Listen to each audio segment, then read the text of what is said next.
이 고린도 교회는 아주 문제가 한두 가지가 아니었습니다. 많은 문제들이 있었는데요. 그 문제들을 바울이 서신을 통해서 하나하나씩 바로잡아 나가고 권면도 하고 책망도 했습니다. 그 중에 첫 번째 심각한 문제는 뭐였었냐면 분열의 문제였습니다. 지금도 그렇고 과거에도 그렇고 항상 이 교회 안에 분쟁이 일어날 때가 있습니다. 그럼 이 고린도 교회는 어떤 문제로 교인들이 싸웠냐면, 바울이 처음에 개척했잖아요. 10절에 있는 것처럼 개척해서 전도하고 양육하고 사역을 하다가 계속한 것이 아니라 아볼로에게 맡기고 또 다른 지역에 가서 복음을 전하는 일을 했습니다. 그 아볼로가 와서 양육을 잘 했어요. 말씀을 잘 가르쳐서. 그런데 무슨 일이 있었냐면, 그 예수 믿고 구원받은 자들이 말씀을 듣고 은혜 받았으면 믿음이 더 좋아지고 성장해서 하나님의 영광을 나타내야 되는데 이상한 일이 일어났습니다. 지금도 그런 일들이 일어납니다. 그게 뭐냐면, 개척자가 바울이니까 바울의 공로를 더 인정하고 예수 믿으면서도 마음속에 바울이 들어와 있는 사람들이 있었어요. 공로는 인정하지만 예수님이 분명히 있어야 되는데 예수님과 함께 바울의 자리를 잡은 거예요. 그러니까 이 사람들은 무슨 일만 있으면 말할 때마다 바울 얘기를 합니다. 아볼로한테 은혜를 또 받은 사람들은 예수님과 함께 아볼로가 또 마음에 있어요. 그러니까 얘기할 때마다 항상 아볼로 얘기합니다. 그럼 바울 얘기하는 사람, 아볼로 얘기하는 사람 부딪힐 수밖에 없죠. 예수님과 함께 자기가 좋게 생각하는 사람, 은혜 받은 사람이 들어와 있는 겁니다. 우리는 누구한테 은혜를 받든지 하나님이 그 사람을 통해서 내게 은혜를 주시고 믿음을 온전케 하셔서 예수님이 더 분명하게 내 안에 자리 잡아야지, 예수님과 함께 다른 것이 들어오면 그때부터 사고가 나는 거예요. 그게 사람일 수도 있고 일일 수도 있고 물질일 수도 있고 어떤 것일 수도 있습니다. 그러니까 이 사람들은 예수님과 함께 누구는 바울, 누구는 아볼로. 그러니까 가만히 보니까 바울하고 아볼로 파로 나눠져서 싸우네. 그랬더니 또 어떤 무리들이 생겼냐면 베드로가 또 마음속에 들어간 사람들이 생겼어요. 야, 바울과 바나바는 예수님 당시에 믿지도 않았어. 바울은 예수 핍박했던 사람이야. 예수님이 직접 부르시고 예수님과 함께 직접 다니고 말씀을 듣고 이적을 본 자 바울 아니라 베드로잖아. 그래서 베드로를 또 지켜 세우면서 베드로 강조하는 사람이 생겼습니다. 엉망이 되는 거예요. 또 이들이 열심은 있었어요. 기도도 많이 하고 똑똑하고 말도 잘하고 지식도 풍성했습니다. 은사도 열심히 있고 기도 많이 하니까 은사도 풍성했습니다. 그런데 이것도 문제가 됐어요. 이게 열심히 기도하고 지식도 있고 뭔가 신앙생활 했던 사람들 공통적인 특징이 있는데, 열심히 한 만큼 교만합니다. 체험이 강한 만큼 오만합니다. 은사가 나타나는 만큼 다른 사람들 무시합니다. 웬만한 목사는 목사 취급도 안 해요. 집사 취급도 안 해요. 왜? 목사에게 은사가 안 나타나고 자기들이 한 체험이 없으면 싹 무시하거든요. 얼마나 오만합니까? 얼마나 교만합니까? 이게 또 있었어요. 그게 당으로 이렇게 나눠져서 싸우고 있죠. 서로 인정하지 않지. 거기다 은사도 방언의 은사를 최고로 여겼습니다. 그래서 이거 바로잡으려고 12장, 13장, 14장 은사를 다루고 있습니다. 다른 은사는 무시하는 거예요. 지금도 어떤 사람들은 고린도전서 12장에 있는 것만 은사인 줄 알지, 로마서 12장에도 은사가 나와 있는데 그거는 은사 취급도 안 해요. 아주 무시합니다. 섬기는 거, 궁일이 여기는 거, 이런 거 취급 안 하잖아요. 섬기는 게 무슨 은사야? 그건 저 아랫사람, 젊은 사람, 처음 온 사람, 이런 사람이나 하는 거지. 내가 교회 몇 년 다녔는데 나이가 얼만데 남들한테 인정받고 드러나는 거 이것만 하려고 하지, 섬기는 거 누가 하려고 합니까? 그것도 은사인데 그거 은사라고 생각 안 해요. 병 고치는 거, 예언하는 거, 뭐 방언하는 거, 방언 통역하는 거, 특별하게 생각해서 그것을 우선이라고, 최고의 은사라고 여기는 경우가 있습니다. 우리 성도들 중에도 그런 분이 있으면 그거 빨리 내려놔야 됩니다. 어디 은사의 순서가 있고 랭킹이 있습니까? 세상에서 등수 매기듯이 그렇게 등수 매기면 안 됩니다. 교회도 등수 매기고 성도도 등수 먹이고 목사도 등수 매기고 그러면 어떻게 됩니까? 이 사람들이 그랬어요. 그래서 나는 너희를 어른으로 취급할 수 없다. 신앙에 장성한 자가 아니라 너희는 어린아이다. 너희들은 굉장히 열심도 있고 체험도 있고 은사도 나타나고 바울의 장점만 보고 아볼로의 장점만 보고 그렇게들 갈등하고 싸우고 있는데 너희들은 어린아이다. 신앙의 수준이 낮다는 겁니다. 너희들은 영적이고 신령하다고 생각하는데 육신에 속한 자다. 아주 강력히 얘기하고 있습니다. 정신 차리라는 거죠. 본인들은 대단한 수준인 줄 알았는데, 특별한 사람들인 줄 알았는데 완전히 바닥이라 이거예요. 이게 내 모습 아닙니까? 나는 굉장히 신령하고 믿음도 좋고 영적인 줄 알았는데 육적이라는 거예요. 수준이 낮다는 겁니다. 왜? 싸우고 있으니까, 분쟁하고 있으니까, 또 한쪽으로 치우쳐져 있어요. 영적인 체험과 은사에 대해서 치우쳐져 있어요. 또 하나님이 쓰시는 일꾼들에 대해서, 목회자들에 대해서 판단하고 있어요. 비난하고 정죄하고 있어요. 취사 선택하고 있어요. 그래서 바울이 나는 심었고 아볼조는 물 줬고 자라나게 하시는 분은 누구다? 하나님이시다. 나나 아볼로나 하나님이 쓰신 자고 동역자들이고 하나님이 중요한 거다. 하나님 중심의 신앙생활 해야지, 예수님 중심의 신앙생활 해야지 왜 아볼로 자랑하고 바울 자랑하고 또 침 내준 사람, 그 사람 자랑하고 있느냐? 사람을 자랑했습니다. 사람 자랑할 거 없어요. 나도 자랑할 거 없이 없고 나도 뭐 인정받으려고 하지 마세요. 또 어떤 체험이 있고 깨달음이 있고 은혜를 받았다 할지라도 그거 가지고 또 목에 힘주고 눈에 힘주고 그것만 강조하고 주장하지 마세요. 하나님의 역사는 너무나 다양하고 너무나 각각 다 하나님이 맞도록 인도하시기 때문에 다릅니다. 그러니까 내가 체험한 것만 옳다고, 아니요, 저 사람도 하나님이 체험 주셨는데 이 사람은 이렇게 은혜를 주시고 저 사람은 저렇게 위로해 주시고, 누구는 물질을 통해서, 누구는 자식을 통해서, 누구는 남편을 통해서, 누구는 어떤 성도를 통해서 하나님이 은혜 주시고 위로해 주시고 도우시지 않습니까? 그렇기 때문에 우리가 하나님 중심, 예수님 중심, 성경 중심의 생각을 똑바로 갖고 있지 않으면 교만한 사람, 오만한 사람, 걸림돌이 되는 사람, 착각하고 믿음 좋다고 신령하다고 자기를 높이면서 사는 사람이 될 수 있습니다. 이런 어리석음들이 말씀 앞에서 하나 둘씩 떠나가기를 바랍니다. 바로 잡혀야 될 거 아닙니까? 온전해져 가지고 주님 만나야 될 거 아닙니까? 그래서 이 3장에도 그런 일들을 다루고 있어요. 그러면서 이 본문이 이제 나오는 겁니다. 육신에 속한 자고 어린아이 같은 자기 때문에 너희들이 깨달아야 된다 하면서 뭐라고 합니까? 11절부터 보면 이 닦아둔 것 외에 능히 다른 터를 닦아둘 자가 없으니 예수님 믿는 그 터지요. 그 터, 기본은 예수입니다. 이 터는 곧 예수 그리스도라.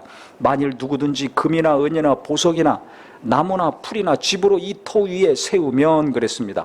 금은 보석은 비싼 겁니다. 요새 금값이 계속 올라가죠. 왜 그래요? 변치 않기 때문에 비싼 겁니다. 나무나 풀이나 집은 뭐 조금만 건드려도 다 무너지지 않습니까? 풀도 그렇고, 나무는 단단한 나무지만 불나보세요. 금방 타가지고 잿더미가 됩니다. 그러니까 불에 약해요. 어떤 힘에 약해요. 바람이 불든지 비가 오든지 불이 나든지 하면 금방 무너지고 없어질 것이 이게 풀이고 집이고 나무입니다. 근데 금은, 보석은 어떻게 돼요? 불이 나도 끄떡없습니다. 그대로 있습니다. 바람이 불어도 그대로 있습니다. 이 비유를 들었습니다. 그러니까 어떤 사람은 금이나 은이나 보석같이 예수 믿는 믿음 위에 신앙생활하고 이 땅에서 사는 사람이 있고, 누구는 나무, 집, 풀처럼 예수를 믿더라도 지푸라기처럼 무슨 일만 있으면 그냥 푹푹 꺼져. 아무것도 아닌 거 가지고 시험 들어서 푹푹 꺼지는 사람 있죠. 무슨 조그만 일이 있으면 그냥 바람만 조금 불어도 풀잎이 흔들리듯이 마음이 흔들리고 요동쳐. 어떤 사람은 나무 같은 사람이 있어요. 평소에는 든든하고 멋있고 좋은데 시험이 크게 좀 닥치면 불나보세요.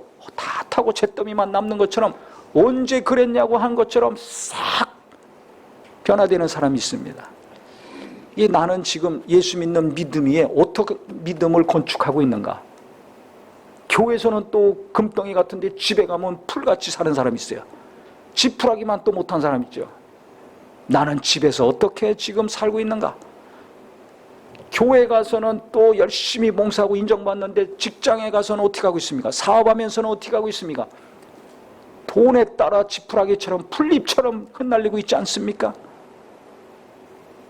자기를 잘 봐야 됩니다. 우리 성도님들은요, 성경을 통해 가지고 나를 자꾸 살피고 돌아봐야 됩니다.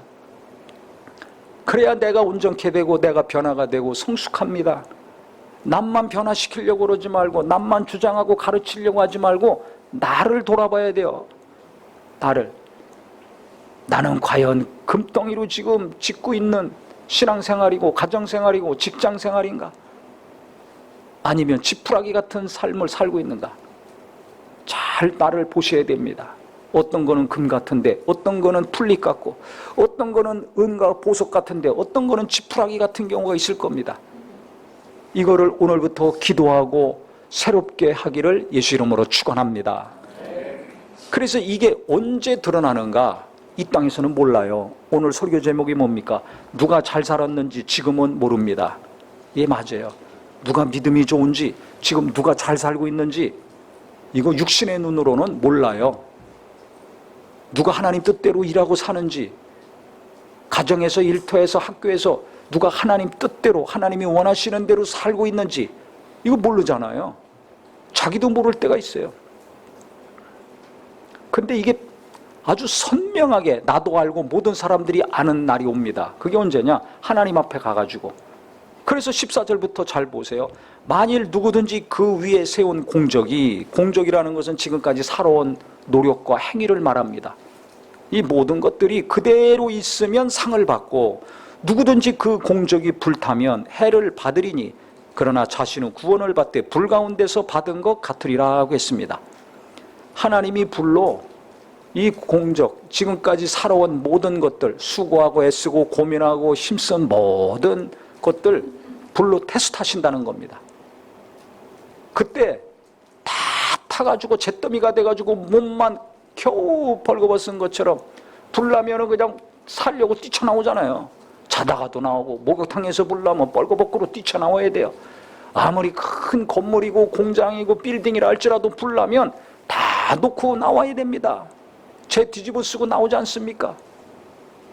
그런 식으로 겨우 구원만 받는 사람이 있다는 거예요. 어떤 사람은 불로 테스트를 했더니 그대로 남아있어요. 잘 생각해 보세요. 내가 지금 이렇게 계속 신앙생활하고 내 마음대로 살고 내 마음대로 벌고 쓰고 하고 싶은 대로 한다면 나는 과연 어떤 모습으로 구원을 받을 것인가? 얼마 전에 전기자동차 지하 주차장에서 불나가지고 그 지하에 있는 차들이 다 탔습니다. 그 뉴스 보니까 그 자동차 뼈대만 앙상하게 남아있고 다 탔어요. 잿더미가 됐어요. 쇠로 만든 것도 그렇게 다 녹아지는데 나는 어떤 상태에서 구원을 받을 것인가? 끔찍하지 않습니까? 그래서 우리가요, 이 땅에 살면서 어우 저 사람은 좋겠네 부러워하죠? 부러워할 거 없어요. 나중에 그 사람 잿더미 가운데서 구원받을 수 있습니다. 누구를 부러워하겠습니까? 무언가 남아있는 사람, 금처럼 번쩍번쩍, 보석처럼 번쩍번쩍, 그 사람이 이 땅에서 수십 년 동안 신앙생활하고 기도하고 직장생활하고 가정생활하고 했던 거 그대로 남아있는 사람, 그 사람 부러워할 거 아닙니까? 저 집 자식이 너무 부러워서 공부 잘하고 똑똑하고 명문대 나와서 취직도 잘 되고 잘 살아온 것 같아. 너무나 부러워. 근데 하나님 뜻대로 안 살았어요. 자기 하고 싶은 대로, 자기 욕심대로, 정욕대로 한 것이라면 다 없어지는 겁니다. 어휴, 저 사람은 어떻게 저렇게 돈을 많이 벌어, 재산도 많아, 얼마나 좋을까? 그거 모릅니다. 그 재산을 어떻게 모았는지, 하나님 뜻대로 일해서, 정직하게 일해서 모은 것인지 아닌지 지금 모릅니다. 나중에 가보면 압니다. 하나님 뜻대로 정직하게 일한 것이라면 그대로 남아있고, 그렇지 않으면 다 잿더미가 되는 겁니다. 부러워할 게 없어요. 그래서 저는 부자들 부러워하지 않아요. 높은 자리에 있는 사람들 부러워하지 않아요. 하나 부러울 것이 없어요. 그럼 누가 부러운가? 벌어가지고 섬기는 거, 선한 일에 돈 쓰는 사람, 이게 부러운 거예요. 큰 힘을 가지고 그 힘을 하나님 나라를 위해서, 영혼 구령을 위해서, 선한 것을 위해서 쓰는 사람, 이게 부러운 거죠. 근데 우리는 큰 거, 많은 것만 부러워해요. 큰 거, 많은 것을 내가 차지하고 내 가족들이 누리기만을 원해요. 이게 잘못된 거 아닙니까? 예수님과 함께 이 엉뚱한 게 두고 와 있는 거예요. 그러면 하나님 보실 때 육에 속한 그리스도인, 아직도 자라지 못하고 성숙하지 못한 어린아이 같은 믿음을 가진 자라는 것입니다. 내 속에는 뭐가 있습니까? 내가 원하고 추구하고 바라는 게 뭡니까? 나는 잘 산다는 기준이 뭡니까? 예수 믿는 사람이면 예수님 닮아가고 성경대로 순종하고 사는 것이 잘 사는 사람 아닙니까? 그러면 그 사람 부러워해야 되는데 나는 아니잖아요. 이거 언제까지 이렇게 갖고 삽니까? 그러니까 날마다 낙심하고 괴로운 거예요. 나도 저렇게 살아야 되는데 괴롭죠. 그렇게 못 사니까. 성경은 어디 갔어요? 예수님은 어디 갔습니까? 그렇게 되면 어떻게 돼요? 하나님 뜻대로 순종하고 성령의 인도하심대로 순종해야지, 부를 걷고 명예를 얻고 권력을 얻더라도 그거 하나님이 기뻐하시는 대로 씁니다. 근데 하나님의 뜻대로 부와 명예와 권력을 얻지 못한 사람들은 자기가 원하는 대로 그것을 사용합니다. 그러니까 비난받고 욕먹는 거 아닙니까? 목회자도 마찬가지예요. 지금 모릅니다. 나중에 그 사람들 똑같이 오늘 말씀처럼 하나님이 불러 테스트해봐야 알아요. 그때 성령으로 하나님 뜻대로 욕심 없이 일한 목사들은 그대로 그가 고생한 게 남아있고, 그렇지 않은 목사도 시기 질투심이 있습니다. 욕심이 있습니다. 그 욕심으로 교회를 키우고 성도들을 인도한 사람들은 다 없어지는 거예요. 잿더미에서 겨우 살아나는 겁니다. 아니면 반만 탔겠죠. 처음엔 성령으로 했는데 그 다음에 육신으로 한 사람들 절반은 타가지고 그 부끄러운 거 아닙니까? 이 땅에서는 굉장한 사람인 줄 알았는데, 엄청난 교회인 줄 알았는데 절반은 날아갔네. 아니면 홀딱 다 날아갔네. 누구는 이름도 없어요. 그런데 그대로 남아있어. 번쩍번쩍 빛나고 그대로 남아있어. 칭찬도 받아, 상도 받아. 이 땅에서 모릅니다. 목사건 집사건 이 땅에서 모릅니다.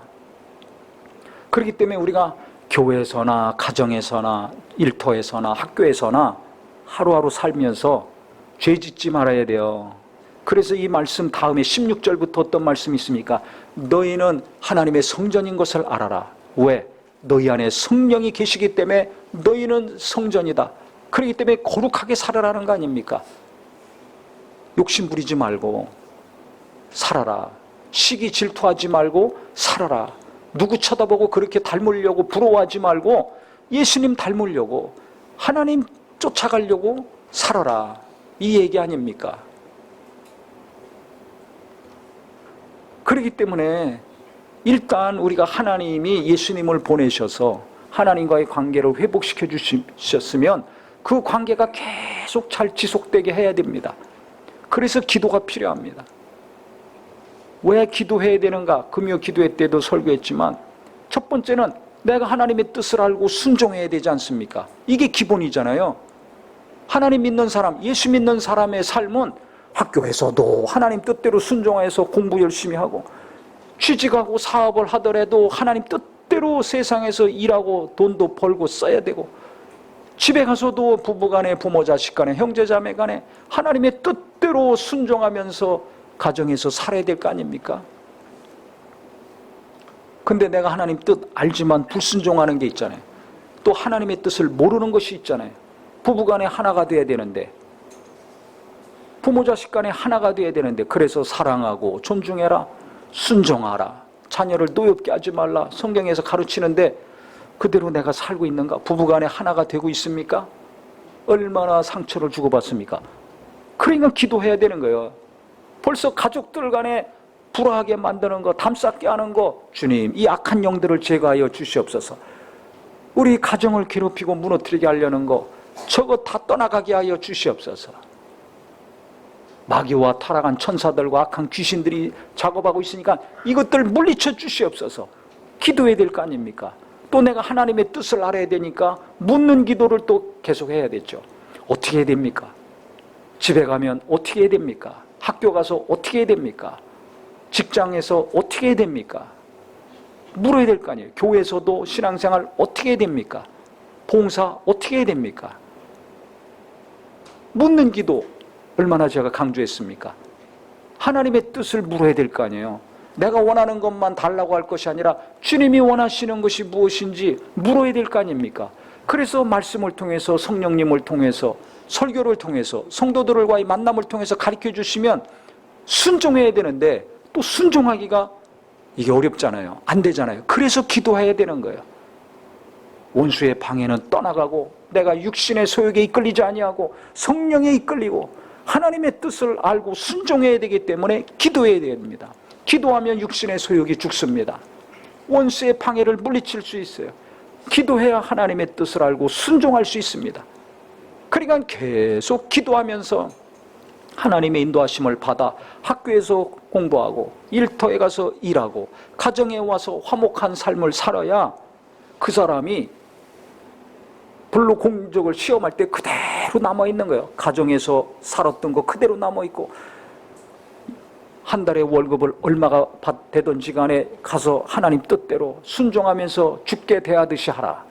한 말씀에 순종해서 최선을 다해서 일한 사람 그대로 그것이 남아있고, 신앙생활도 시기와 질투로 안 하고, 인정받으려고 누구한테 잘 보이려고 안 하고, 오직 주의 뜻대로 순종해서 섬기면서 봉사하고 신앙생활한 사람 그대로 남아있는 겁니다.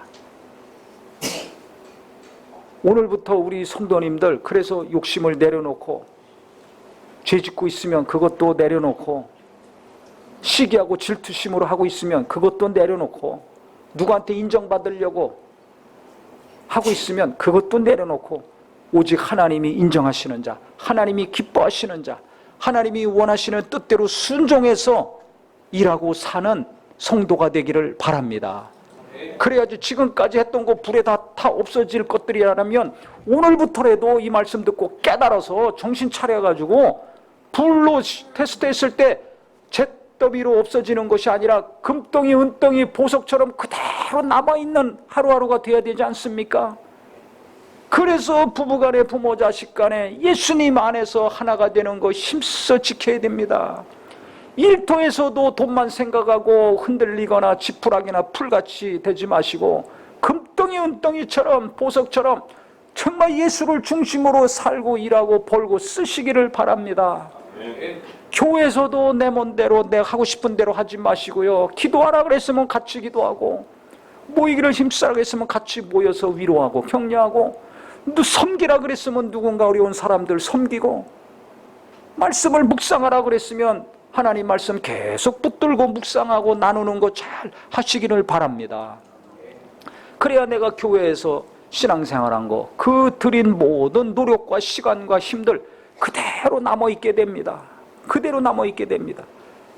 이 땅에서 짧은 몇십 년 살 텐데 그거 잘 되냐 못 되냐 세상 기준으로 생각하면서 날마다 우거지상 쓰고 우울하고 낙심하고 살지 마시고요. 나중에 내가 이 땅에서 살은 그 노력과 시간, 애쓴 거 그대로 남아있어서 영원히 만족하고, 영원히 감사하고, 영원히 주님과 함께, 온 가족과 성도들과 함께 기쁨으로 사는 천국의 삶이 되기를 바랍니다. 그때 가면 그대로 남아있어서 상 받고 칭찬받는 사람 얼마나 부럽겠어요. 내 자식이 저렇게 돼야 되는데 나는 뭐 했나? 맨날 점수만 높이려고 했지, 돈만 잘 벌으라고 했지, 하나님 뜻대로 사는 거는 가르치지도 않고 본을 보이지도 않았네. 얼마나 후회스럽겠어요. 부러운 사람이 이 땅에서와 그 나라에 가서는 완전히 바뀝니다. 그거 하셔야 돼요. 부러운 게 달라져요. 그러니까 그때 가서 충격받고 후회하지 마시고 오늘 이 시간에 충격받고 돌이키는 저와 우리 모두가 되기를 바랍니다. 저도 너무 가슴이 떨리는 거예요. 과연 내가 지금까지 수고하고 애쓰고 땀 흘린 모든 것들이 그대로 남아서 칭찬해 주시고 상 주실 것인가? 아니면 잿더미로 그냥 나올 것인가? 너무 두렵고 떨립니다. 그래서 지난주 설교 말씀처럼 하나님을 경외하는 자, 하나님을 찾는 자에게는 모든 좋은 것에 부족함이 없다고 했잖아요. 두렵고 떨림으로 구원을 이루라고 했잖아요. 그게 맞는 얘기입니다. 다른 거 두려워하지 마세요. 옷 허스름하게 입고 다니고 애들이 현찮고 공부도 못하고 월급도 현찮고 집도 맨날 새 집 다니고 이게 두려운 게 아닙니다. 그건 잠깐이면 끝납니다. 진짜 두려운 것은 잿더미 가운데 몸만 겨우 구원받을 것인가. 생각해보세요. 얼마나 창피해요. 얼마나 창피하냐고. 지금은 모르잖아요. 근데 그때는 그냥 드러나는 거예요. 누가 잿더미 가운데서 나와. 누구는 그냥 반짝반짝 공적이 그냥 있어서 칭찬받고 상도 받아. 얼마나 부럽겠습니까? 그럼 나는 왜 잿더미가 됐어? 내 맘대로 살아가지고 내 하고 싶은 대로 살아가지고 그냥 시기심, 질투심, 욕심으로만 돈만 기준이 돼서 살아가지고 잿더미가 됐으니 얼마나 불쌍해요. 똑같이 예수 믿는데, 똑같이 예배했는데, 똑같이 성령 받았는데, 똑같이 하나님 말씀 들었는데 누구는 잿더미에서 나오고 누구는 번쩍번쩍 빛나고 상 받고 칭찬받고. 너무 다르잖아요. 옷이 빛나고 집이 빛나고 차가 빛나는 거, 빌딩이 빛나는 거, 이게 지금 중요한 게 아닙니다. 예수 믿는 사람 정신 차려야 됩니다. 교회도 등치 크고 건물 많고 사람 많은 거, 이게 중요한 게 아닙니다. 잿더미에서 나올 수가 있어요. 목사건 집사건 부모건 자식이건. 우리 성도들은 오늘부터 깨어 있어가지고 잿더미에서 몸만 겨우 부끄럽게 구원받는 사람 되지 말고, 그러면 얼굴 가리기 바쁠 거 아니에요. 그 나라에 가서도 얼마나 창피합니까? 그 나라에 가서 뭔가 하나님 뜻대로 이 땅에서 살아서 가정에서나 일터에서나 학교에서나 교회에서나 주님이 원하시는 대로 일하고 살고 고민해서 땀 흘리고 힘써가지고 주님이 칭찬하시는 자, 내가 이 땅에 살아온 것들이 그대로 남아있어서 하나님이 상 주시는 값진 삶이 되기를 예수 이름으로 축원합니다. 그래서 내 안에서 정말 주님을 경외하는 마음, 주님을 찾는 마음이 오늘도 내일도 날마다 지속이 되어서 이 땅에서도 부족함이 없이 채워주시고, 하늘나라 갔을 때도 기쁨으로 주님 만나고 상도 받고 칭찬도 받고 영원히 감사가 넘치는 귀한 성도가 되시기를 예수 이름으로 축원합니다. 기도하겠습니다.